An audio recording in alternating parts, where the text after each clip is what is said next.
اللہ تعالیٰ نے قرآن مجید میں 49 مرتبہ ایک سوال پوچھا ہے، افلا تعقلون۔ ہم اس کا ترجمہ کرتے ہیں کہ کیا تم سمجھتے نہیں ہو، کیا تم سوچتے نہیں ہو، لیکن عربی میں یہ صرف سوچنے کی بات نہیں ہے بلکہ اس سے مراد ایک گہری اور عملی سمجھ ہے۔ یہ ہمارا نیا سلسلہ ہے 3 منٹ کے اندر قرآن مجید کو سمجھنے کا۔ اگر آپ قرآن سیکھنا چاہتے ہیں تو ہمارے ساتھ جڑے رہیے، آپ تفسیر قرآن سیکھیں گے۔ یاد رکھو کہ لفظ تعقلون جس کی جڑ عین قاف لام عقل ہے، ہم عقل کا ترجمہ ذہانت، فہم یا دماغ کرتے ہیں، لیکن ابتدائی عرب جب یہ لفظ استعمال کرتے تھے تو ان کے نزدیک اس کا مفہوم صرف ذہنی صلاحیت یا سوچنے کی قوت نہیں تھا۔ دیہاتی عربیوں کے نزدیک عقل کا تعلق کتابوں سے نہیں تھا، سوچ سے نہیں تھا، چالاک ہونے سے نہیں تھا۔ ان کے نزدیک یہ لفظ اکال سے آتا ہے۔ اکال ایک موٹی رسی تھی، ایک مضبوط بندھن، اور اسے ایک خاص ہی مقصد کے لیے استعمال کیا جاتا تھا۔ وہ دیہاتی عربی رات کے وقت اپنے اونٹ کی ٹانگوں پر اسے باندھتے تھے تاکہ وہ بھٹک کر کھلے صحرا میں نہ نکل جائے اور ہلاک نہ ہو جائے۔ یہی رسی اکال تھا، وہ چیز جو ایک بھٹکتے ہوئے جانور کو اندھیرے میں کسی کھائی کی طرف چل پڑنے سے بچاتی تھی، اور عربیوں نے اسی لفظ کو، اسی تصور کو ایک ایسی رسی جو ٹانگوں کو باندھ کر روک دیتی ہے، انسان کے ذہن کے لیے استعمال کیا۔ انہوں نے عقل کو عقل اس لیے کہا کیونکہ وہ ذہن کے بارے میں ایک ایسی حقیقت جانتے تھے جسے ہم بھول چکے ہیں۔ عقل کبھی بھی اس بات کا نام نہیں تھی کہ آپ کتنا جانتے ہیں، بلکہ یہ اس بات کا نام تھی کہ آپ اپنے آپ کو کن چیزوں سے روک سکتے ہیں۔ اصل عربی مفہوم کے مطابق عقل مند شخص وہ نہیں جس کے پاس سب سے زیادہ معلومات ہوں، بلکہ وہ ہے کہ جس کا ذہن ایک رسی کی طرح کام کرے، جو نفس کو باندھے، خواہشات کو قابو میں رکھے اور انسان کو اس راستے پر بھٹکنے سے روکے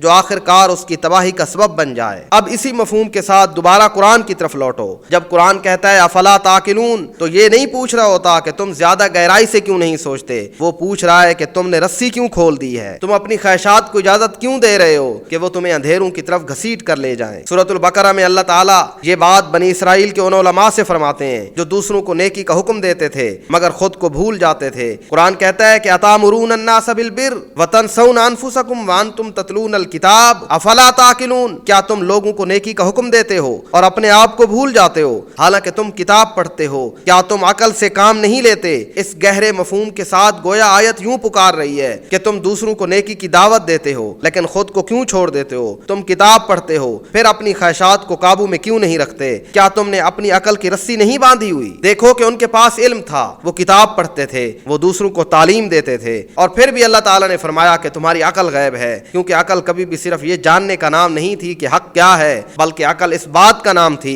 کہ تم اپنے آپ کو باطل سے روک سکو، تم اپنے نفس کو غلط کرنے سے باز رکھ سکو۔ تو اب ہمیشہ قرآن کے اس جملے پر غور کرتے رہنا، افلا تعقلون، کیا تم نے اپنی خواہشات کو باندھ رکھا ہے؟ کیا تم اس رسی سے کام لے رہے ہو؟ تو یاد رکھو قرآن تم سے کہتا ہے کہ افلا تعقلون۔